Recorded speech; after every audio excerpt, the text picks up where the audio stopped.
2015 MG യൂണിവേഴ്സിറ്റിയുടെ corporate regulations and governance എന്ന വിഷയത്തിന്റെ പ്രീവിയസ് ക്വസ്റ്റ്യൻ പേപ്പർ നമ്മൾ സോൾവ് ചെയ്യുകയായിരുന്നു. അതിൽ ഇനി 34-35 രണ്ട് ചോദ്യങ്ങൾ കൂടെ ഉത്തരം പറയാനുണ്ട്. What are the different modes of winding up and winding up? Winding up എന്താണ്? കമ്പനിയുടെ പിരിച്ചുവിടലിനെയാണ്, കമ്പനിയുടെ ഡിസൊല്യൂഷനെയാണ് വൈൻഡിങ് അപ്പ് എന്ന വാക്കുകൊണ്ട് ഉദ്ദേശിക്കുന്നത്. പലതരത്തിലുള്ള വൈൻഡിങ് അപ്പ് പ്രോസസ്സുകളുണ്ട്. വോളണ്ടറി വൈൻഡിങ് അപ്പും കമ്പൽസറി വൈൻഡിങ് അപ്പും അങ്ങനെ രണ്ട് തരമുണ്ട്. വോളണ്ടറി വൈൻഡിങ് അപ്പ് പലപ്പോഴും members winding up, creditors winding up എന്നിങ്ങനെ രണ്ട് കാറ്റഗറി ഉണ്ട്. കമ്പൽസറി വൈൻഡിങ് അപ്പ് ആവട്ടെ മിക്കവാറും കോർട്ട് ഓർഡർ കൊണ്ട് ഉണ്ടാവുന്ന വൈൻഡിങ് അപ്പ് ആയിരിക്കും. സാധാരണ ഇതാണ് ഇതിന്റെ ഈ ഒരു ഡയഗ്രാം വരച്ചിട്ട് താഴോട്ട് നമ്മൾ എഴുതുന്നതാണ് അതിന്റെ നല്ലത്. ഒരു ഇൻട്രൊഡക്ഷൻ പോലെ ഇങ്ങനെ പറയാം. Winding up also known as liquidation. Winding അപ്പിനെ നമുക്ക് ലിക്വിഡേഷൻ എന്ന് പറയാം. is the process of dissolving a company and distributing its assets to creditors and shareholders.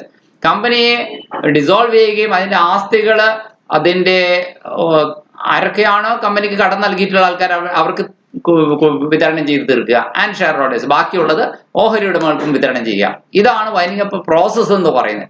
The different modes of winding up എന്ന് പറഞ്ഞുകൊണ്ട് നമ്മൾ ഈ ചാർട്ട് എഴുതുക. വൈൻഡിങ് അപ്പ് തന്നെ voluntary, compulsory. Then voluntary winding up തന്നെ രണ്ട് category. Members voluntary winding up ഉണ്ട്, creditors voluntary winding up ഉണ്ട്. ഇത് മറ്റൊരു ചോദ്യത്തിൽ മറ്റൊരു ക്വസ്റ്റ്യൻ പേപ്പറിൽ നമ്മൾ കണ്ടിട്ടുള്ളത് തന്നെയാണ്. എന്താണ് വോളണ്ടറി വൈൻഡിങ് അപ്പ് എന്ന് എഴുതുക. The company decides to wind up its operations and distribute its assets.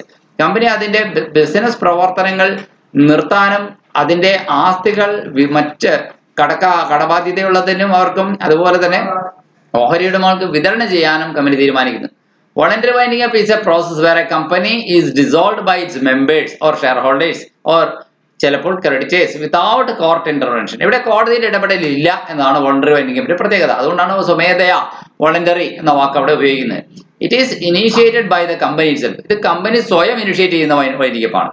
Typically when it's solvent and can pay its debts or when the company's objectives are no longer viable. Company എപ്പോഴാണ് ഇത് സംഭവിക്കുക? Typically when it is solvent, company solvent ആയിരിക്കും. And can pay its debts on, കമ്പനിക്ക് അതിന്റെ കടബാധ്യത വീട്ടി തീർക്കാൻ കഴിവുള്ളപ്പോഴൊക്കെയാണ് ഇങ്ങനെ സംഭവിക്കുക. When the company's objectives are no longer viable. കമ്പനിയുടെ ലക്ഷ്യങ്ങൾ ഇനി പ്രാക്ടിക്കലി നടക്കില്ല, അത് ഇനി ബിസിനസ് മുന്നോട്ട് കൊണ്ടുപോകുന്നത് ലാഭകരമല്ല, അങ്ങനെയുള്ള സാഹചര്യങ്ങൾ അവർ സ്വമേധയെ പിരിഞ്ഞു പോകാൻ തീരുമാനിക്കും. The process involves A resolution. ഒരു പ്രമേയം പാസ്സാക്കും. എ ഡിക്ലറേഷൻ ഓഫ് സോൾവൻസി, അവർക്ക് സോൾവൻസി ഉണ്ടെന്നുള്ള പ്രഖ്യാപനം നടത്തും. And the appointment of A liquidator. എന്നിട്ട് അത് ഈ പ്രോസസ്സ് നടത്താൻ, എക്സിക്യൂട്ട് ചെയ്യാൻ, വൈൻഡിങ് അപ്പ് പ്രോസസ് എക്സിക്യൂട്ട് ചെയ്യാൻ ഒരു ലിക്വിഡേറ്ററെ അപ്പോയിന്റ് ചെയ്യുകയും ചെയ്യും. ഇതാണ് ആദ്യഘട്ടം. ആ പ്രോസസ്സ് ഒന്നുകൂടി നോക്കാം. Declaration of solvency. സോൾവൻസി ഉണ്ട് എന്ന് പ്രഖ്യാപിക്കുന്നു. അതായത് കടബാധ്യത വീട്ടിൽ തീർക്കാൻ കമ്പനിക്ക് കപ്പാസിറ്റി ഉണ്ട്, ക്ഷമതയുണ്ട് എന്ന് പ്രഖ്യാപിക്കലാണ് ഡിക്ലറേഷൻ ഓഫ് സോൾവൻസി എന്ന് ഉദ്ദേശിക്കുന്നത്. Directors must declare that the company is solvent or can pay its debts in full from the sale of its assets. കമ്പനിയുടെ കടബാധ്യത കമ്പനിയുടെ അസറ്റ്സിന്റെ സെയിലിലൂടെ ഫുള്ളായിട്ട് പേ ചെയ്യാൻ സാധിക്കും. Company can pay its debts in full from the sale of its assets. രണ്ടാമത്തത് resolution ആണ്, പ്രമേയം പാസ്സാക്കലാണ്. A special resolution or a general resolution. Solvent കമ്പനിയുടെ കാര്യത്തിൽ സ്പെഷ്യൽ റെസൊല്യൂഷൻ, അല്ലെങ്കിൽ മറ്റ് കാരണങ്ങളുണ്ടെങ്കിൽ ജനറൽ റെസൊല്യൂഷൻ മതി. Is passed to approve the voluntary winding up. കമ്പനിയുടെ ആ സ്വമേധയായുള്ള പിരിഞ്ഞുപോക്ക് തീരുമാനിക്കാൻ, അതിന് അംഗീകാരം കൊടുക്കാനായിട്ട് ഇത്രയും കാര്യങ്ങൾ ചെയ്യണം. അത് കഴിഞ്ഞ് ലിക്വിഡേറ്ററെ അപ്പോയിന്റ് ചെയ്യാവുന്നതാണ്. A liquidator is appointed to oversee the winding up process. Winding up പ്രക്രിയ മേൽനോട്ടം വഹിക്കാനായി ഒരു ഉത്തരവാദിത്തപ്പെട്ട ഉദ്യോഗസ്ഥൻ ലിക്വിഡേറ്ററെ അപ്പോയിന്റ് ചെയ്യുന്നു. Including selling assets and paying creditors.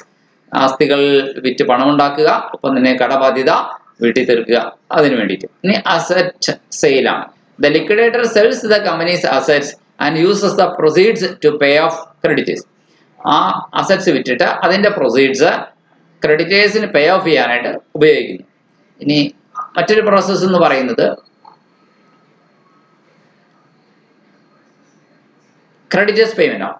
Creditors are paid according to their priority. ക്രെഡിറ്റേഴ്സിന് അവരുടെ പ്രയോറിറ്റി അനുസരിച്ച് തന്നെ എന്ത് ചെയ്യുന്നു, നമ്മൾ പേ ഓഫ് ചെയ്യുന്നു എന്നുള്ളതാണ് മറ്റൊരു പ്രത്യേകതയായിട്ട് പറയുന്നത്.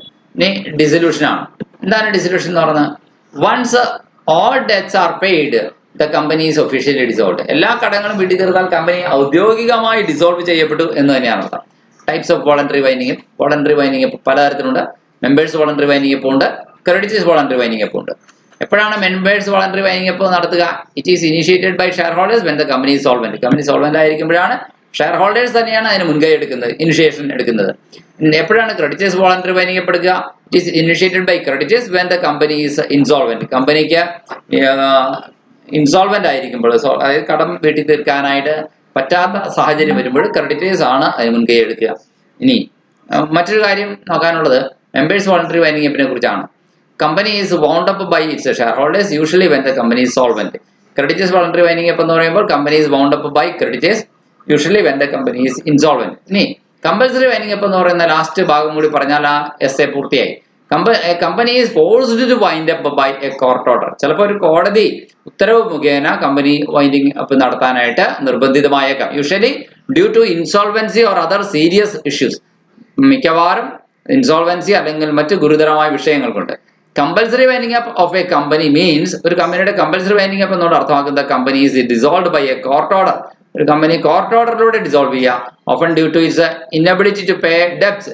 കമ്പനിയുടെ കടബാധ്യത വീട്ടി തീർക്കാനായിട്ട് പറ്റാതെ വരുമ്പോൾ, ഓർ അതർ ലീഗൽ ഇഷ്യൂസ്, മറ്റ് ലീഗൽ ഇഷ്യൂസ് കമ്പനിക്ക് ഉണ്ടാകുമ്പോഴൊക്കെയാണ് കോർട്ട് ഓർഡർ വരുന്നത്. ആ നിയമപ്രശ്നങ്ങളെ പരിഹരിക്കാൻ പറ്റാതെ വരുമ്പോഴൊക്കെ. This process is distinct from voluntary winding up. ഇത് ഇതുവരെയുള്ള സ്വമേധ വൈൻഡിംഗ് അപ്പിൽ നിന്ന്, വോളണ്ടറി വൈൻഡിംഗ് അപ്പിൽ നിന്ന് അല്പം വ്യത്യസ്തമാണ്. Where the company initiates the dissolution. ഇവിടെ സ്വമേധയാ വൈൻഡിംഗ് അപ്പിൽ കമ്പനിയാണ് ഡിസൊല്യൂഷൻ പ്രോസസ്സിന് ഇനീഷ്യേഷൻ എടുക്കുന്നത്. അത് ഷെയർ ഹോൾഡേഴ്സ് ആണെങ്കിലും ശരി, ക്രെഡിറ്റേഴ്സ് ആണെങ്കിലും കമ്പനി എടുക്കുന്നത് അർത്ഥത്തിൽ തന്നെയാണ് മനസ്സിലാക്കുക. എന്നാൽ ഇവിടെ വ്യത്യാസമുണ്ട്. കോടതിയാണ് ഇനീഷ്യേറ്റ് ചെയ്യുന്നത് വൈൻഡിംഗ് അപ്പ് പ്രൊസീജിയറിന്. A petition is filed with the court by a creditor. ഏതെങ്കിലും ഒരു ക്രെഡിറ്റർ കോടതിയിൽ ഒരു പെറ്റീഷൻ സമർപ്പിക്കുന്നു. The company itself or the registrar of companies. ചിലപ്പോൾ കമ്പനി സ്വയം ആകാം, ചിലപ്പോൾ രജിസ്ട്രാർ ഓഫ് കമ്പനീസ് ആയിരിക്കാം പെറ്റീഷൻ ഫയൽ ചെയ്യുന്നത് കോടതിയിൽ. ദെൻ എന്തൊക്കെ കാരണങ്ങൾ കൊണ്ട് സംഭവിക്കാം? Reasons for winding up. Inability to pay debts. കടബാധ്യത വീട്ടി തീർക്കാനുള്ള കഴിവില്ലായ്മ. If a company cannot meet its financial obligations and creditor hasn't received payment. ഏതെങ്കിലും ഒരു ക്രെഡിറ്റർക്ക് പേയ്മെന്റ് സമയത്ത് വിത്തിൻ 3 weeks ഓഫ് ഡിമാൻഡിംഗ്, അതായത് ആവശ്യപ്പെട്ടിട്ട് 3 ആഴ്ചക്കുള്ളിൽ കിട്ടിയിട്ടില്ലെങ്കിൽ the creditor can petition for winding up. ക്രെഡിറ്റർക്ക് വൈൻഡിംഗ് അപ്പിന് വേണ്ടി പെറ്റീഷൻ വെക്കാവുന്നതാണ്. സ്പെഷ്യൽ റെസൊല്യൂഷൻ ആണ്. If the company shareholders pass a special resolution, കമ്പനിയുടെ ഓഹരി ഉടമകൾ ഒരു സ്പെഷ്യൽ റെസൊല്യൂഷൻ പാസ് ചെയ്താൽ to be wound up by the court, കോടതിയാൽ അത് അതിന്റെ വൈൻഡിംഗ് അപ്പ് പ്രൊസീജിയർ നടത്തണം എന്ന് ആവശ്യപ്പെട്ടുകൊണ്ടാണ് ഷെയർ ഹോൾഡേഴ്സ് ഒരു സ്പെഷ്യൽ റെസൊല്യൂഷൻ, പ്രത്യേക പ്രമേയം പാസ്സാക്കിയതെങ്കിൽ a winding up order can be made. കോടതിക്ക് തീർച്ചയായും അതിന്റെ പുറത്ത് ഒരു വൈൻഡിംഗ് അപ്പ് ഓർഡർ നടത്താവുന്നതേ ഉള്ളൂ. ഇതാണ് സ്പെഷ്യൽ റെസൊല്യൂഷൻ പാസ്സാക്കിക്കൊണ്ട് കോടതിയോട് ആവശ്യപ്പെടുന്ന രീതി. ആരാണ്? ഷെയർ ഹോൾഡേഴ്സ് തന്നെയാണ്. ഇനി default in statutory meeting. Statutory meeting വിളിച്ചു കൂട്ടുന്നതിൽ പരാജയപ്പെട്ടാലും ഇത് സംഭവിക്കാം. Failure to hold a statutory meeting or file a statutory report can lead to compulsory winding up. Statutory meeting വിളിച്ചുകൂട്ടി സ്റ്റാറ്റ്യൂട്ടറി റിപ്പോർട്ട് ഫയൽ ചെയ്യുക എന്നുള്ളത് ഉത്തരവാദിത്തമാണ്. അത് ചെയ്യാത്ത പക്ഷം കമ്പൽസറി വൈൻഡിംഗ് അപ്പ് വരാം. Just and equitable grounds. നീതിനിഷ്ഠമായ ഇക്വിറ്റബിൾ ആയ ഗ്രൗണ്ടില്, ന്യായനിഷ്ഠമായ ഗ്രൗണ്ടിലും ചിലപ്പോൾ കോടതി ഉത്തരവ് വരാം വൈൻഡിംഗ് അപ്പിന്. The court may also order winding up if it deems it just and equitable to do so. അത് നീതിനിഷ്ഠതയും അതുപോലെ തന്നെ സമത്വ ആശയത്തിന് അടിസ്ഥാനമായിട്ടും ഈ കോടതി ഈ ഉത്തരവിന്മേൽ ഇത് വൈൻഡിംഗ് അപ്പ് നടത്തുന്നതാണെന്ന് കോടതിക്ക് തോന്നിയാൽ കോർട്ട് ഓർഡർ ഉണ്ടാവാം. എന്തായാലും കോർട്ട് ഒരു ഒഫീഷ്യൽ ലിക്വിഡേറ്ററെ അപ്പോയിന്റ് ചെയ്യുന്നു. The court appoints an official liquidator to manage the process. ഈ പ്രോസസ്സ് മാനേജ് ചെയ്യാൻ വേണ്ടിയിട്ട്, വിച്ച് ഇൻക്ലൂഡ്സ് സെല്ലിംഗ് അസറ്റ്സ്, ആസ്തികൾ, കമ്പനിയുടെ ആസ്തികൾ വിൽക്കാൻ, പേയിങ് ക്രെഡിറ്റേഴ്സ്, കടബാധ്യതകൾ വെട്ടിത്തീർക്കാൻ, and distributing any surplus to shareholders. ബാക്കി എന്തെങ്കിലും ഉണ്ടെങ്കിൽ ഷെയർ ഹോൾഡേഴ്സിന് കൊടുത്തു തീർക്കാൻ. ഇതൊക്കെയാണ്. ഇനി 35ാമത്തെ essay briefly discuss the liability of directors. ഡയറക്ടർമാരുടെ ബാധ്യതയെ സംബന്ധിച്ചാണ്. ഇനി എന്താണ് ഡയറക്ടർമാരുടെ ബാധ്യത എന്ന് പറയുന്നത്? Directors can face various liabilities. ഡയറക്ടർമാർക്ക് പലതരത്തിലുള്ള ബാധ്യതകൾ വരാം. Directors can face various liabilities including financial and criminal ones. Financial ലയബിലിറ്റിയും വരാം, ക്രിമിനൽ ലയബിലിറ്റിയും വരാം. Stemming from their duties to the company. കമ്പനിയുടെ ഡ്യൂട്ടീസിൽ നിന്നാണ് ഈ ബാധ്യത ഉണ്ടാകുന്നത്. ഡ്യൂട്ടീസ് ചെയ്യാണ്ട് വരുമ്പോൾ തീർച്ചയായിട്ടും ഉത്തരവാദിത്തമായി, അല്ലെ, share holders and third parties. അപ്പോൾ കമ്പനിയോടോ ഓഹരി ഉടമകളോടോ തേർഡ് പാർട്ടീസിനോടോ ഡയറക്ടർമാർക്ക് ഉള്ള കടമകള് ചെയ്യാതിരിക്കുമ്പോൾ ആരോടൊക്കെയാണ്? കമ്പനിയോടുള്ള ബാധ്യത, ഷെയർ ഹോൾഡേഴ്സിനോടുള്ള ചുമതല, തേർഡ് പാർട്ടീസിനോടുള്ള ഉത്തരവാദിത്തം, ഇതൊക്കെ ലയബിലിറ്റികൾ വീട്ടിൽ തീർക്കാനോ കൊടുത്തു തീർക്കാനോ ചെയ്തു തീർക്കാനോ ഡയറക്ടർമാർക്ക് കഴിയാതെ വരുമ്പോൾ ഡയറക്ടർമാർ തീർച്ചയായിട്ടും ബാധ്യതക്കാരായി. They can be held liable for breaches of fiduciary duty. അവരുടെ ഫിഡ്യൂഷ്യറി ഡ്യൂട്ടി അവർക്ക് ലംഘിക്കുന്നത് മൂലം ബാധ്യത വരാം. എന്ന് വെച്ച് കഴിഞ്ഞാൽ അർത്ഥം ഉത്തമ വിശ്വാസത്തിലെടുത്ത ഷെയർ ഹോൾഡേഴ്സിനോട് അവരെ വഞ്ചിക്കാത്ത രീതിയിൽ കാര്യങ്ങൾ നടത്തണം. അതാണ് അവരുടെ ഫിഡ്യൂഷ്യറി ഡ്യൂട്ടി എന്ന് പറയുന്നത്. നെഗ്ലിജൻസ് മൂലം അവർക്ക് വേണ്ടത്ര ശ്രദ്ധ കാണിക്കാതെ പല കാര്യങ്ങളും അവഗണിച്ചത് കൊണ്ട് പലർക്കും നഷ്ടമുണ്ടാകുന്ന അവസ്ഥ ഉണ്ടായാൽ നെഗ്ലിജൻസ് ആണ്. ഇത്തരം പരാജയങ്ങൾ കൊണ്ട് ഡയറക്ടർമാർ തീർച്ചയായിട്ടും ലയബിൾ ആകാം.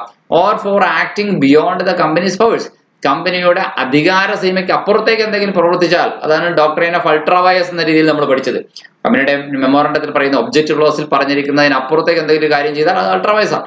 അങ്ങനെ ചെയ്താലും ഡയറക്ടർമാർ ലയബിൾ ആവാം. അപ്പൊ ഇത് ഡയറക്ടർമാർ ലയബിൾ ആവുന്ന കേസുകളാണ് ഈ പറഞ്ഞത്. ഷെയർ ഹോൾഡർമാരോടും കമ്പനിയോടും തേർഡ് പാർട്ടീസിനോടുമുള്ള ഡ്യൂട്ടികൾ പൂർത്തീകരിക്കാതെ വന്നാൽ ഡയറക്ടർമാർ ലയബിൾ ആവാം. കേസ് 1, അവരുടെ ഫിഡ്യൂഷ്യറി ഡ്യൂട്ടി, അവരുടെ നെഗ്ലിജൻസ്, കമ്പനിയുടെ പവേഴ്സിന് അപ്പുറത്തേക്ക് എന്തെങ്കിലും കാര്യങ്ങൾ ചെയ്യുന്നത് മൂലം ഉണ്ടാകുന്ന ബാധ്യത, ഇതൊക്കെ രണ്ടാമത്തെ വിഭാഗം. മറ്റൊന്ന് criminal liability can arise from offences like fraud, വഞ്ചന, ചതിവ് ചെയ്താൽ ക്രിമിനൽ ലയബിലിറ്റി ആണ്. റോങ്ഫുൾ ട്രേഡിംഗ്, തെറ്റായ വ്യാപാരം നടത്തിയാൽ അത് ക്രിമിനൽ ലയബിലിറ്റി ആണ്. ബ്രീച്ചിങ് ടാക്സ് ഒബ്ലിഗേഷൻസ്, അതായത് ടാക്സ് ബാധ്യതകള് ലംഘിച്ചാൽ, ടാക്സ് വെട്ടിപ്പ് പോലുള്ള കാര്യങ്ങൾ നടത്താൻ ശ്രമിച്ചാൽ ഡയറക്ടേഴ്സ് ലയബിൾ ആവും. ഇനി ലയബിലിറ്റി ഓഫ് ഡയറക്ടേഴ്സ് നമുക്ക് ഒന്നുകൂടി നോക്കാം. Directors have various liabilities. Fiduciary duty, directors awe A duty of loyalty. വിശ്വസ്തത കാണിക്കും ഞങ്ങൾ എന്ന് പറഞ്ഞുകൊണ്ട് പ്രതിജ്ഞ എടുത്താണ് ഡയറക്ടർമാർ കയറുക. തീർച്ചയായിട്ടും ആ വിശ്വസ്തതയും അവരെ ഉത്തമ വിശ്വാസത്തിലെടുത്തുകൊണ്ടാണ് ഷെയർ ഹോൾഡർമാർ ഇരിക്കുന്നത്. ആ ഗുഡ് ഫെയ്ത്ത് കമ്പനിയുടെ ഷെയർ ഹോൾഡർമാർ കമ്പനിയിൽ സമർപ്പിച്ചിരിക്കുന്ന ഉത്തമ വിശ്വാസത്തിനെതിരായി അവർ പ്രവർത്തിച്ചാൽ അവർ ഫിഡ്യൂഷ്യറി ഡ്യൂട്ടി ലംഘിച്ചു എന്ന് പറയാം. അങ്ങനെ വരുന്ന ഡയറക്ടർമാർ ലയബിൾ ആണ്. രണ്ടാമത്തത് ഡ്യൂട്ടി ഓഫ് കെയർ എന്ന് പറയുന്നതാണ്. Directors must exercise reasonable care and diligence. അതാണ് നെഗ്ലിജൻസ് കാണിക്കാൻ പാടില്ല എന്ന് പറഞ്ഞാൽ ന്യായമായ ശ്രദ്ധയും ജാഗ്രതയും എടുത്തു വേണം തീരുമാനങ്ങൾ എടുക്കാൻ. അവരുടെ ഡിസിഷൻ മേക്കിംഗ് പവർ ഡയറക്ടർമാർക്ക് ഉണ്ടെന്ന് പറയുമ്പോൾ തന്നെ, അതൊരു അധികാരമാണെന്ന് പറയുമ്പോൾ തന്നെ അവർക്ക് ഉത്തരവാദിത്വം ഒപ്പം വരുന്നുണ്ട്. എന്താണ് റീസണബിൾ കെയറും റീസണബിൾ ഡിലിജൻസ്. ഡിലിജൻസ് എന്ന് വെച്ച് കഴിഞ്ഞാൽ ചുറുചുറുക്കെന്നാണ് അർത്ഥം. കെയർ എന്ന് പറഞ്ഞാൽ ശ്രദ്ധയാണ്, ജാഗ്രതയാണ്, കോഷനാണ്. അപ്പൊ അവരുടെ ഡിസിഷൻ മേക്കിങ്ങിൽ ഡയറക്ടർമാർ അതൊക്കെ ന്യായയുക്തമായ രീതിയിൽ എടുത്തിട്ടുണ്ടാവണം. ഇത് അവരുടെ ഡ്യൂട്ടി ഓഫ് കെയർ എന്ന കാര്യമാണ്. അത് ലംഘിച്ചു കഴിഞ്ഞ് കഴിഞ്ഞാൽ ലയബിൾ ആകും. സ്റ്റാറ്റ്യൂട്ടറി ലയബിലിറ്റി വേറെ വരാം. എന്താണ് നിയമപരമായ ബാധ്യതകൾ എന്നർത്ഥം? അതായത് ടാക്സ് ലോ ലംഘിച്ചാൽ, കമ്പനി ലോ ലംഘിച്ചാൽ, മറ്റേതെങ്കിലും ലോ ലംഘിച്ചാൽ ഒക്കെ നിയമപരമായ ബാധ്യത തീർച്ചയായിട്ടും ഡയറക്ടർമാർക്ക് തന്നെയാണ്. സിവിൽ ബാധ്യതയും വരാം അല്ലേ? എന്താണ് സിവിൽ ബാധ്യതയും ക്രിമിനൽ ബാധ്യതയും എന്ന് പറയുന്നത്? സിവിൽ ബാധ്യത എന്ന് പറഞ്ഞാൽ പെനാൽറ്റി അടക്കേണ്ടി വരും. ക്രിമിനൽ ബാധ്യത എന്ന് പറഞ്ഞാൽ ജയിലിൽ കിടക്കേണ്ടി വരും. അപ്പോ സിവിൽ ബാധ്യത നോക്കാം. Directors can be sued by ഷെയർ ഹോൾഡേഴ്സോ ക്രെഡിറ്റേഴ്സോ മറ്റേതെങ്കിലും സ്റ്റേക്ക് ഹോൾഡേഴ്സോ ഡയറക്ടർമാർക്കെതിരെ കേസ് കൊടുക്കാം. അവർ ഏതെങ്കിലും തരത്തിലുള്ള സിവിൽ ആശയങ്ങൾ ലംഘിച്ചതുകൊണ്ട്, ഡ്യൂട്ടി ലംഘിച്ചതുകൊണ്ട്, നെഗ്ലിജൻസ് അഥവാ വീഴ്ച, ശ്രദ്ധക്കുറവ് കാണിച്ചതുകൊണ്ട് അതിന്റെ പേരിൽ ഷെയർ ഹോൾഡർമാർ, ക്രെഡിറ്റേഴ്സ്, മറ്റേതെങ്കിലും സ്റ്റേക്ക് ഹോൾഡേഴ്സ് സ്യൂ ചെയ്യാം എന്ന് പറഞ്ഞ കേസ് കൊടുക്കാം. അപ്പോൾ സിവിൽ ലയബിലിറ്റി ആയ പെനാൽറ്റി കൊടുക്കേണ്ടി വരും. ഇനി അടുത്തത് എന്താണ്? Criminal liability. Directors can also be held criminally liable for offences such as fraud, misrepresentation or breach of trust. അതായത് വഞ്ചന, തെറ്റിദ്ധരിപ്പിക്കൽ, വിശ്വാസ ലംഘനം, ഇത്തരം കാര്യങ്ങൾ ചെയ്യുന്നതിന്റെ പേരിൽ ഇത് മൂന്നും ക്രിമിനലാണ് സ്വഭാവം. ഈ ഒഫൻസ് മൂന്നും ക്രിമിനൽ സ്വഭാവമുള്ള ഒഫൻസ് ആണ്. അതുകൊണ്ട് ക്രിമിനലി ലയബിൾ ആണ് എന്ന് പറഞ്ഞാൽ ഇംപ്രിസൺമെന്റ് ആണ് അവർക്ക് തീർച്ചയായിട്ടും അതിന് വരാൻ സാധ്യതയുള്ള ഒരു issue. Directors liability can be significant. ഡയറക്ടർമാരുടെ ബാധ്യത എന്ന് പറയുന്നത് വളരെ സിഗ്നിഫിക്കൻ്റ് ആണ്. It's essential for directors to understand the responsibilities and duties. അവരുടെ കടമകളും അതുപോലെ തന്നെ ഉത്തരവാദിത്തങ്ങളും മനസ്സിലാക്കണം. And to avoid potential liabilities, ബാധ്യതകളിൽ നിന്ന് ഒഴിവാക്കണമെങ്കിൽ. ഇതാണ് ലാസ്റ്റ് ക്വസ്റ്റ്യൻ പേപ്പറിലെ നമുക്ക് 2015 ക്വസ്റ്റ്യൻ പേപ്പറിലെ essay 2 ലാസ്റ്റത്തെ 2 ഇതാണ്.